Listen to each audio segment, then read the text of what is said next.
Friends, അസ്സലാമു അലൈക്കും. ഇന്ന് ഞാൻ വന്നിട്ടുള്ളത് കുട്ടികൾക്കും മുതിർന്നവർക്കും ഒക്കെ ഒരുപാട് ഇഷ്ടപ്പെടുന്ന ഒരു പാസ്തയുടെ റെസിപ്പിയുമായിട്ടാണ്. പാസ്ത തന്നെ നമ്മൾ പലതരത്തിൽ നമ്മൾ കുക്ക് ചെയ്യാറുണ്ട്. ഇതിപ്പോൾ ചിക്കനൊക്കെ വെച്ചിട്ട് വളരെ പെട്ടെന്ന് തന്നെ നമുക്ക് റെഡിയാക്കാൻ പറ്റുന്ന ഒരു മെത്തേഡാണ് ഞാനിവിടെ കാണിക്കുന്നത്. എല്ലാവരും വീഡിയോ ഫുള്ള് കാണുക. അതുപോലെ ഇഷ്ടപ്പെട്ടാൽ ലൈക്ക് ചെയ്യാനും ഷെയർ ചെയ്യാനും ആരും മറക്കരുത്. അതുപോലെ ഇതുവരെ ഈ ചാനൽ സബ്സ്ക്രൈബ് ചെയ്യാത്ത ആരെങ്കിലും ഉണ്ടെങ്കിൽ ഒന്ന് സബ്സ്ക്രൈബ് ചെയ്യുക. അന്നേരം അതിൻ്റെ കൂടെ ഒരു ബെല്ലൈക്കൺ ഉണ്ടാവും, അതും കൂടി ക്ലിക്ക് ചെയ്ത് അതിൽ ഓൾ എന്നൊരു ഓപ്ഷൻ തന്നെ കൊടുക്കാൻ നോക്കുക. നമുക്കിത് റെഡിയാക്കാനായിട്ട് ഞാൻ കുറച്ച് വെജിറ്റബിൾസും ചിക്കനും ഒക്കെ ഇവിടെ എടുത്തിട്ടുണ്ട്. ഇത് ചിക്കൻ ബോൺലെസ് ചിക്കനാണ്. അത് ചെറിയ പീസാക്കി ഒന്ന് കട്ട് ചെയ്തെടുത്തിരിക്കുകയാണ്.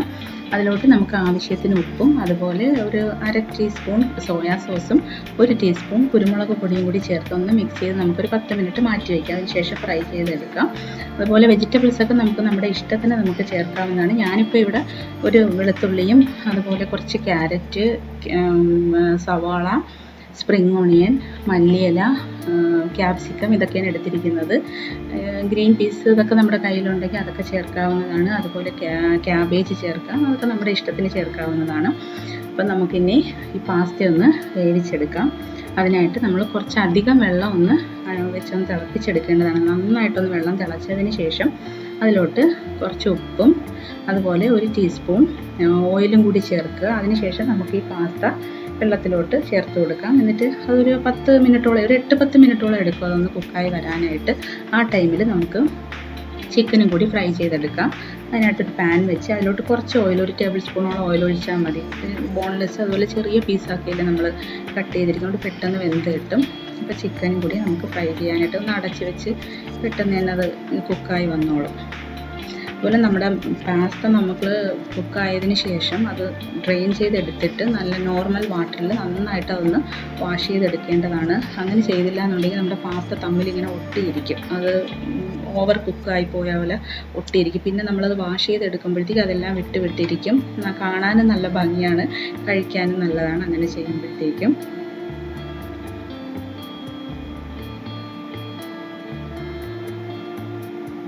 പാസ്ത, മക്രോണി ഇതെല്ലാം സെയിം തന്നെയാണ്. ഷേപ്പിലൊക്കെ വ്യത്യാസം വരുമ്പോഴത്തേക്കും പേരും അങ്ങോട്ടും ഇങ്ങോട്ടും മാറുന്നുണ്ട്. ഇതെല്ലാം ഈ ഒരുപോലെ മക്രോണിയും സെയിം ഈ മെത്തേഡിൽ തന്നെ ചെയ്യാവുന്നതാണ്. നമ്മുടെ ചിക്കൻ ഇവിടെ വെന്തിട്ടുണ്ട്. നമുക്ക് ചിക്കൻ മാറ്റാം, ഒരു പ്ലേറ്റിലോട്ട് എടുക്കാം. ഈ ടൈമിൽ നമുക്ക് പാസ്തയും വെന്തോന്ന് നമുക്ക് നോക്കാം.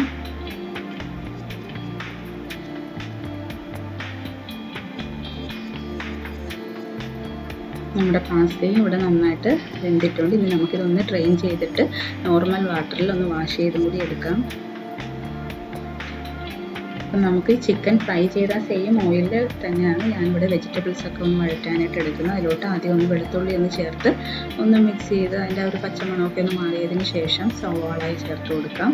അതുപോലെ വെജിറ്റബിൾസ് ഒന്നും ഓവർ കുക്ക് ആവണ്ട, ജസ്റ്റ് ഒന്ന് സോഫ്റ്റായി കിട്ടിയാൽ മതി, അതാണ് നല്ലത്. സവാളയും ചേർത്ത് ക്യാരറ്റും കൂടി ഒന്ന് ചേർത്ത് ക്യാരറ്റും ഒന്ന് കുക്കായി, ഒരുപാട് കുക്കാവണ്ട, ചെറുതായിട്ടൊന്ന് കുക്കായി വന്നാൽ മതി. ഇതിലൊക്കെ ആവശ്യത്തിനുള്ള ഉപ്പും കൂടി ചേർത്ത് കൊടുക്കണം.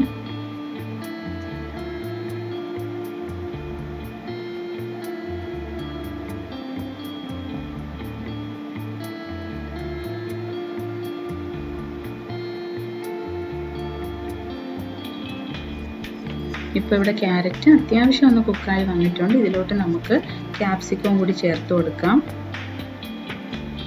നന്നായിട്ടൊന്ന് മിക്സ് ചെയ്തതിന് ശേഷം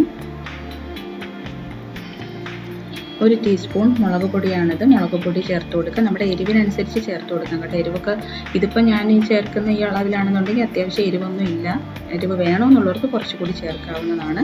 അതുപോലെ ഗരം മസാലയാണ്, ഒരു 1/2 ടീസ്പൂൺ ഗരം മസാലയും കൂടി ചേർത്തൊന്ന് മിക്സ് ചെയ്തതിന് ശേഷം സോയാ സോസ് 1/2 ടീസ്പൂൺ സോയാ സോസും ഒരു 1.5 ടീസ്പൂണോളം ടൊമാറ്റോ കെച്ചപ്പാണ്, അതും കൂടി ചേർത്തിട്ടുണ്ട്. രണ്ടും കൂടി മിക്സ് ചെയ്തത് ചേർക്കുക. സോസൊക്കെ നമ്മുടെ ഇഷ്ടത്തിന്, അതായത് നമുക്ക് അതിൻ്റെ ടേസ്റ്റിനനുസരിച്ച് നമുക്ക് കൂടുതലൊക്കെ ചേർക്കാം. അതുപോലെ തക്കാളിയും ചേർക്കാവുന്നതാണ് ഇവിടെ, അതൊക്കെ നമ്മുടെ ഇഷ്ടത്തിന് ചേർക്കാം. പിന്നെ ലാസ്റ്റിൽ നമുക്ക് മിക്സ് ചെയ്തിട്ട് സോസ് വേണം, ടൊമാറ്റോ കെച്ചപ്പൊക്കെ കുറച്ചുകൂടി വേണമെന്നുണ്ടെങ്കിൽ ആ ടൈമിൽ നമുക്ക് വീണ്ടും അതൊക്കെ ചേർക്കാവുന്നതാണ്. ഞാനിവിടെ ചിക്കനും കൂടി ചേർത്ത് നന്നായിട്ടൊന്ന് മിക്സ് ചെയ്തിട്ടുണ്ട്. ഇതിന് ശേഷം നമുക്ക് നമ്മൾ ഡ്രെയിൻ ചെയ്ത് കഴുകി വെച്ചിരിക്കുന്ന നമ്മുടെ പാസ്തയും കൂടി നമുക്ക് ഇതിലോട്ട് ചേർത്ത് നന്നായിട്ട് മിക്സ് ചെയ്ത് കൊടുക്കാം. ഇത് നന്നായിട്ടൊന്ന് മിക്സ് ചെയ്തതിന് ശേഷം ഒന്ന് ചെക്ക് ചെയ്യണം, ഉപ്പ് കുറവാണോ, സോസ് ടൊമാറ്റോ കെച്ചപ്പ് അതൊക്കെ കുറവാണോ എന്നുള്ളത് നോക്കുക. അപ്പോൾ കുറച്ചുകൂടി വേണമെന്നുണ്ടെങ്കിൽ ആ ടൈമിൽ അതൊക്കെ ചേർത്ത് കൊടുക്കാവുന്നതാണ്. അതുപോലെ പെപ്പർ പൗഡർ ലാസ്റ്റിൽ ഒരു 1/2 ടീസ്പൂൺ മുതൽ 1 ടീസ്പൂൺ വരെ നമ്മുടെ എരിവിനനുസരിച്ച് നമുക്കത് ചേർത്ത് കൊടുക്കാം. അത് നല്ലൊരു ഫ്ലേവറാണ് ആ ടൈം ലാസ്റ്റിൽ നമ്മളത് ചേർക്കുമ്പോൾ.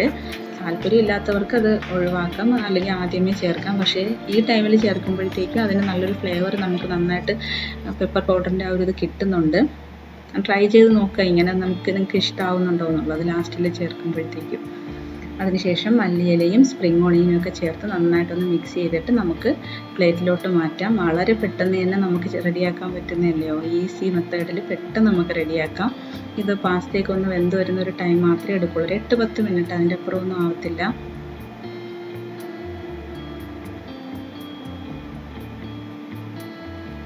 അപ്പോൾ എല്ലാവരും ഒന്ന് ട്രൈ ചെയ്ത് നോക്കുക, എന്തായാലും ഇഷ്ടമാവും. മിക്കവർക്കും അറിയാവുന്നതായിരിക്കും, ചിലർ വേറെ രീതിയിലായിരിക്കും ചെയ്യുന്നത്. അപ്പോൾ ഈ രീതിയിൽ ട്രൈ ചെയ്യാത്തവരൊക്കെ ആണെങ്കിൽ ഒന്ന് ട്രൈ ചെയ്ത് നോക്കുക കേട്ടോ.